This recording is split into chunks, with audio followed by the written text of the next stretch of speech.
O să apară acum în decembrie cartea a patra, care vorbește despre femei, bărbați și copii. Așa. Titlul nu este încă stabilit. O să fie o carte deosebită. Exact ce nu le place oamenilor, taman lucrurile acelea sunt spuse, sunt aduse citate de peste tot, din cărțile sfinte.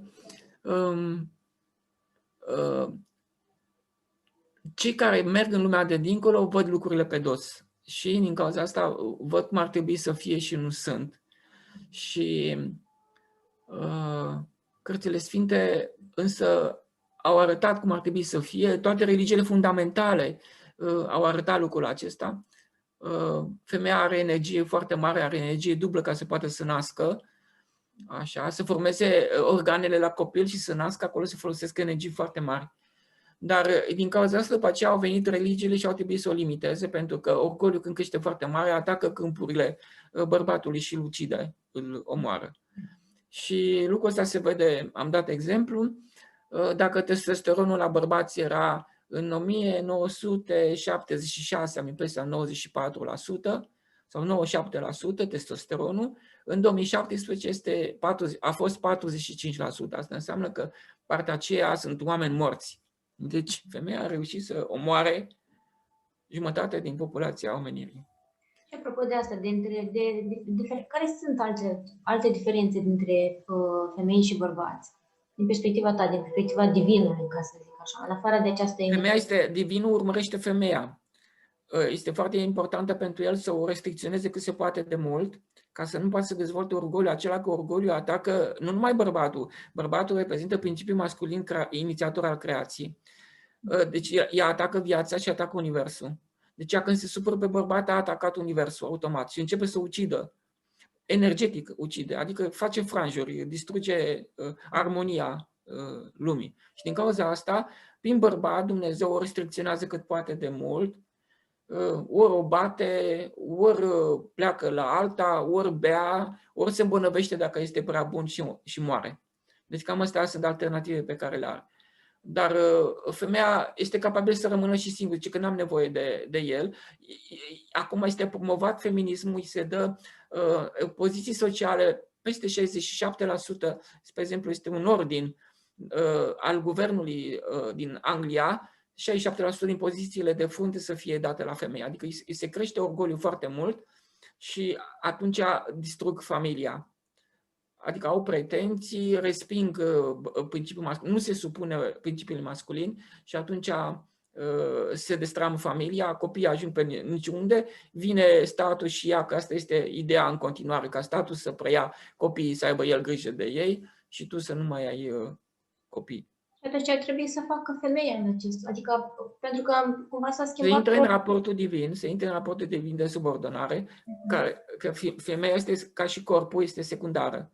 Și atunci când ea respectă principiul masculin, atunci el devine mai bărbat, ea devine mai feminină.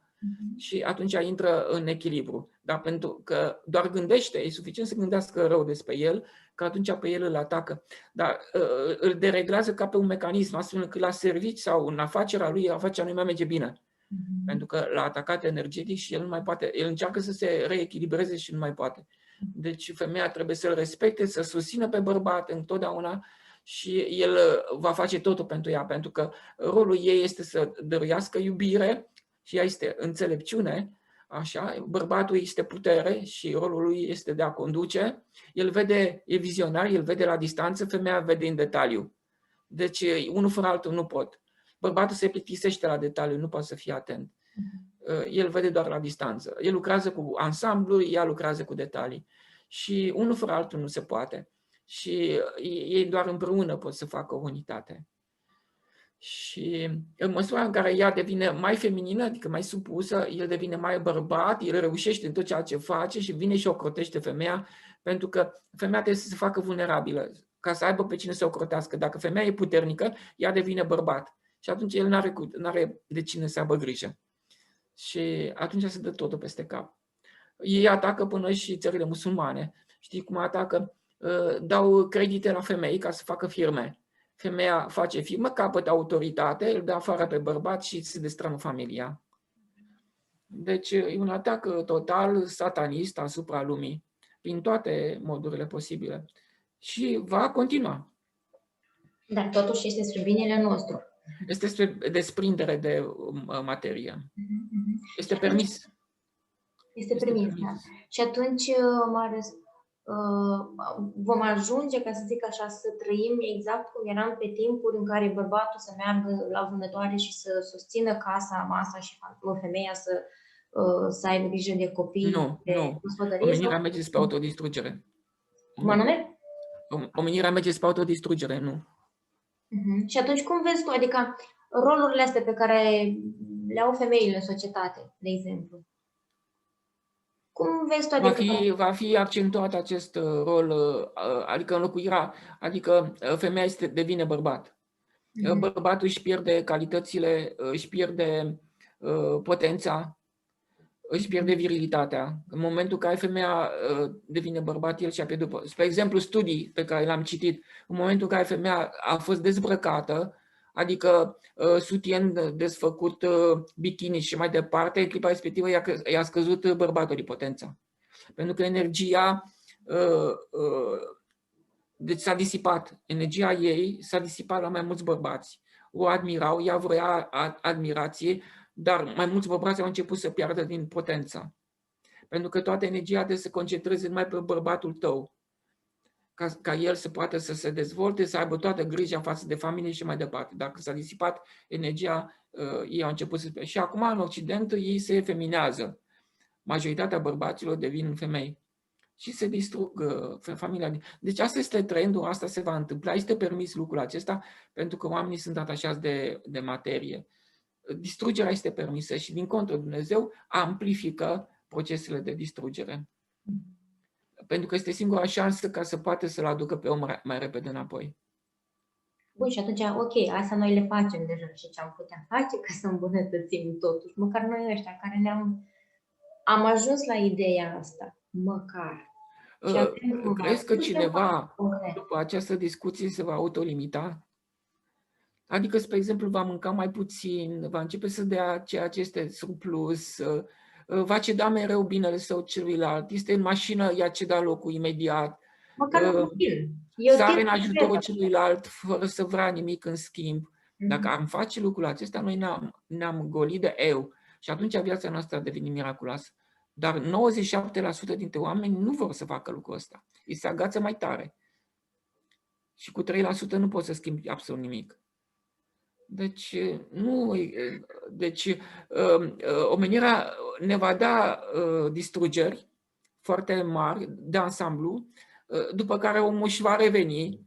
Spre exemplu, în București a fost și în zona aceea, Vrancea, a fost în 77 cu tremurul. Pe stradă oamenii își recâștigaseră omenia pe care o pierduseră. Își făceau mâncare unii altora, se serveau, se ajutau. Păi trebuie să vină cu tremur ca să te ajuți? Nu? Trebuie să vină un război mondial ca oamenii să devină omenoși? Nu? Și va veni cu siguranță. Pentru că noi nu învățăm. După când va fi bine, ai văzut că perioada de renaștere a fost după război. După al doilea război mondial a fost o perioadă de renaștere. Și ne-a venit starea de bine, după care am uitat. Ne-am atomizat din nou mai mult, nu? Ne-am strâns în casele noastre cu binele nostru și atunci va trebui să fim din nou scoși din închistarea aceasta, din această cușcă în care am intrat singur. După care vom uita. Vom uita și o vom lua de la capăt. Și așa tot mereu apar niște cicluri din astea. Numai că Divinul, pentru că vede că noi nu avem niciun fel de leac, ne va lăsa să ne autodistrugem.